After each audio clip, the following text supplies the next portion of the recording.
As we discuss gynecological infections, what I want you to see is that there's a spectrum of diseases, of infectious organisms, that starts at the vulva and gets worse the higher you go. So I want to show you what that looks like so we have some sort of idea before we begin.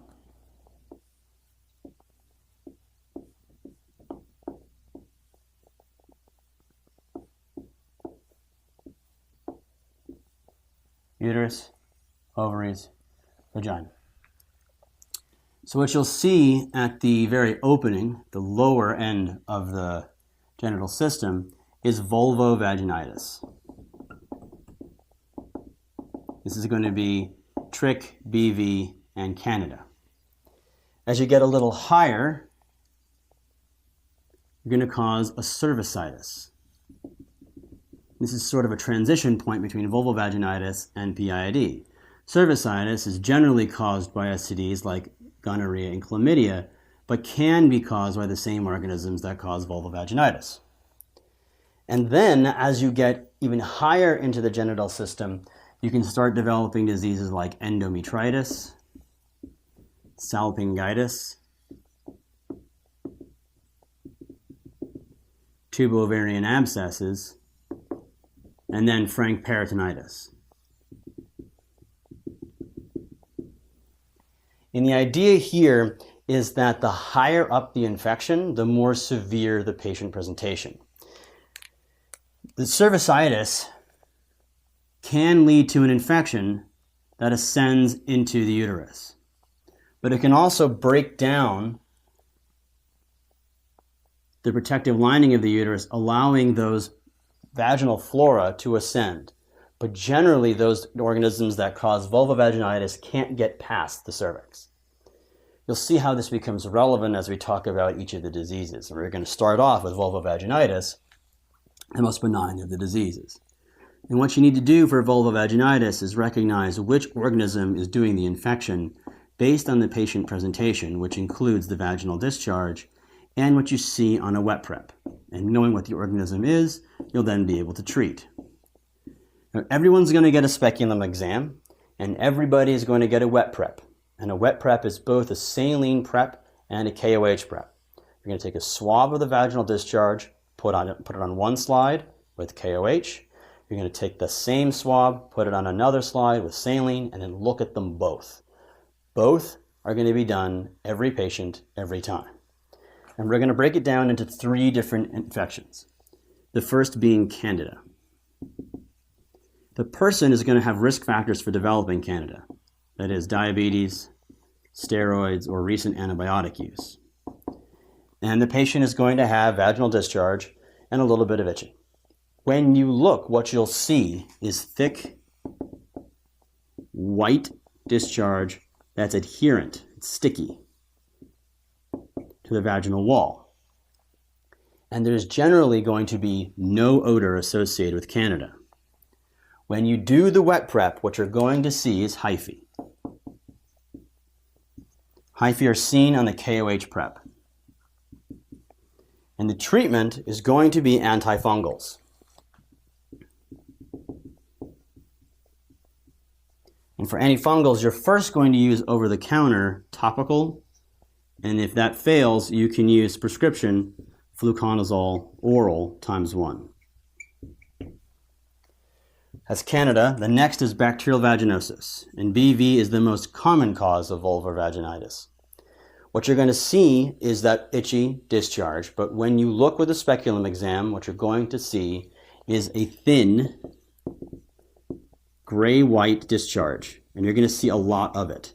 It's copious. It has a fishy odor. And this is a perfect example of why you do both a KOH prep and a saline prep, because the diagnosis is going to be made by seeing clue cells on a saline.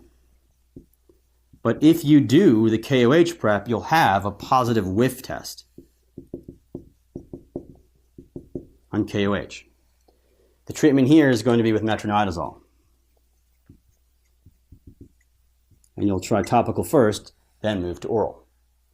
And lastly is trichomonas. And trichomonas has a phenomenon called ping-ponging.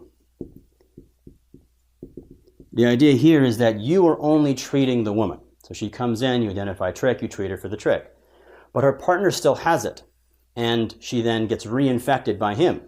And if he gets treated, not at the same time as her, she'll give it back to him. So if you see repeated infections of trichomonas, it's because you're not treating both partners. If you look with a speculum exam, you're going to see a yellow-green frothy discharge. And you might see cervical erythema, so-called the strawberry cervix. You will see organisms that have flagella and they're motile. They're zipping around the slide as you're looking on a saline prep. This is also treated with metronidazole. But unlike the other ones, it starts off PO, and you must treat both partners. And they need to be treated at the same time. Otherwise, they're going to continue to ping pong. So the idea here is that all of these are going to present with some sort of vaginal itching. You're going to do a speculum exam and take a look. You're going to take a wet prep. If you see what the diagnosis is based on either the discharge or the wet prep, you just treat it. The only time you need a culture is when you haven't identified what the organism is. That's vulvovaginitis. Let's talk a little bit about cervicitis next. And cervicitis is a little bit iller, but because it's not that high of an infection, it's not that bad. It is primarily an inflammation of the cervix. And it can be caused either by gonorrhea, chlamydia, or by the organisms that cause vulvovaginitis. The patient is going to present with cervical motion tenderness and a mucopurulent discharge, but there won't be other signs and symptoms of PID. That is to say, in PID, you'll be able to also see a mucopurulent discharge and cervical motion tenderness. But the girl may not even know she has cervicitis until you do the physical exam. She might have some coital pain, but a lot of the times the girls don't even know they have this until you put your finger up there and all of a sudden it hurts a lot, where you put a speculum exam in and you see that it's all inflamed. So the diagnosis here can be made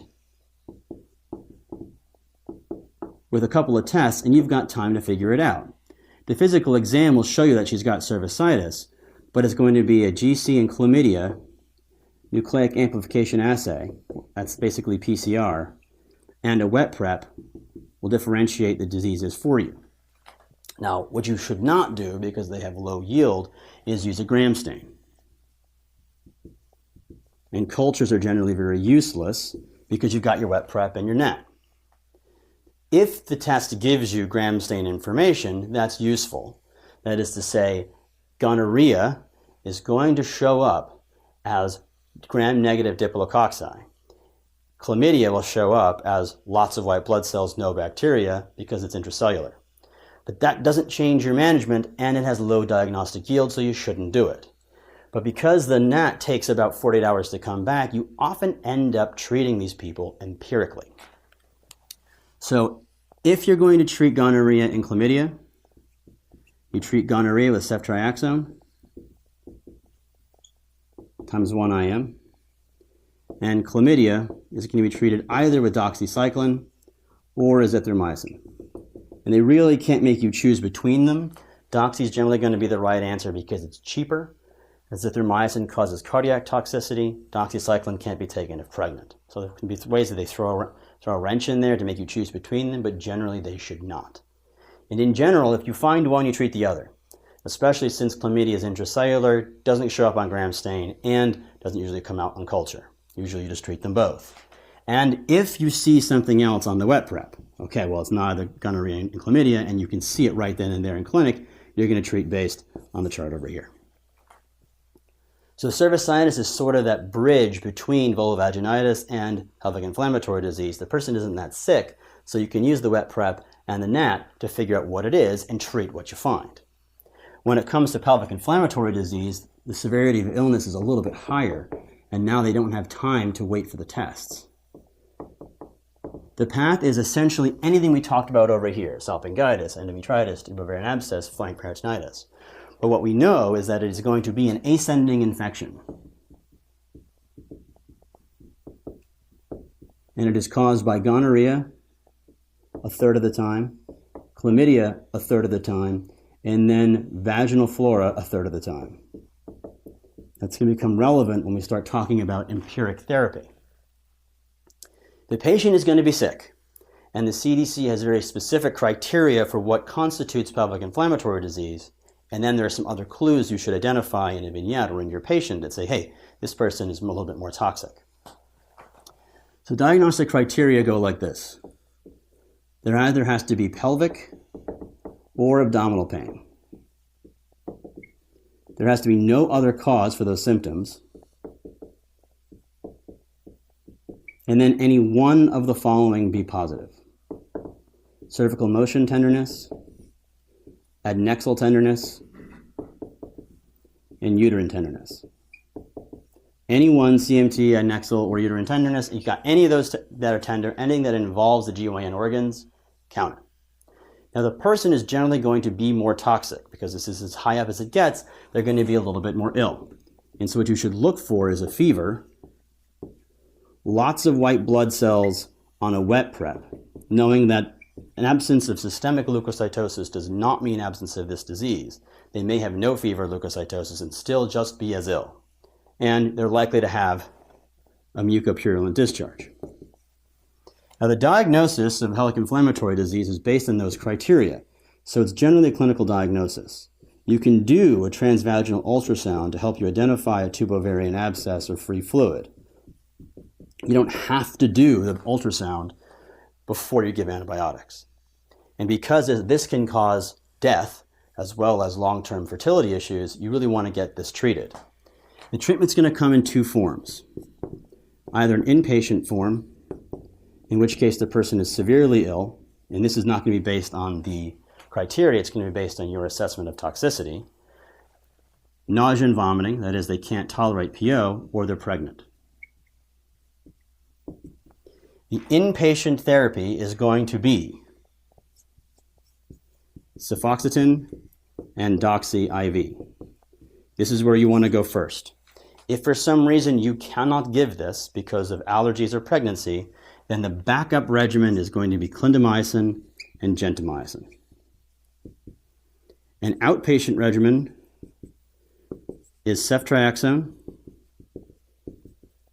IM times 1, plus doxy, plus metronidazole. You can replace ceftriaxone with cefoxitin and probenazid times 1. Now, I just want to identify what you're doing, right? So this is empiric. You have to memorize it. Cefoxitin and doxy. If that doesn't work, clinda and gent. But look at the outpatient regimen. Ceftriaxone IM is going to cover gonorrhea. Doxycycline is going to cover chlamydia. And metronidazole is going to cover anaerobes. At the very minimum, what you're covering is gonorrhea, chlamydia, and mycoplasma. And that ceftriaxone is going to have a little bit of gram-negative coverage. So you're going to get most of the organisms that could potentially cause pelvic inflammatory disease. Now notice what we did not use, which was fluoroquinolones. Fluoroquinolones are out. We did not use oral cephalosporins. Those are out. Resistance is too high. So memorize these antibiotic regimens, but also recognize what you're doing, which is treating gonorrhea, chlamydia, and some of the atypicals, and maybe even some of the anaerobes that can ascend into that area. The only thing you have to watch out for is, does this person need surgery? And surgery may be simple as drainage of a tubovarian abscess, as much as removal of the uterus, and then if there's frank peritonitis, maybe require a washout. Those are people who are sick, don't get better, or someone who finds free fluid on the ultrasound. This is actually a lot more complicated than it sounds. It sounds only like 3 diseases. This should be easy. For vulvovaginitis, it's going to be simple. Candida, KOH prep hyphae, use antifungals. Bacterial vaginosis, clue cells, use metronidazole. Trichomonas, flagellated organisms, use metronidazole. Everybody gets a wet prep, which is saline and KOH. Cervicitis is going to be inflammation of the cervix, generally caused by STDs. Patient's not that sick, but there is cervical motion tenderness. Pelvic inflammatory disease is going to be a person who is sick, gonorrhea, chlamydia, and vaginal flora. The empiric therapy is what you want to commit to memory, and then know that you might need to go to surgery if the person doesn't improve. That is gynecologic infections.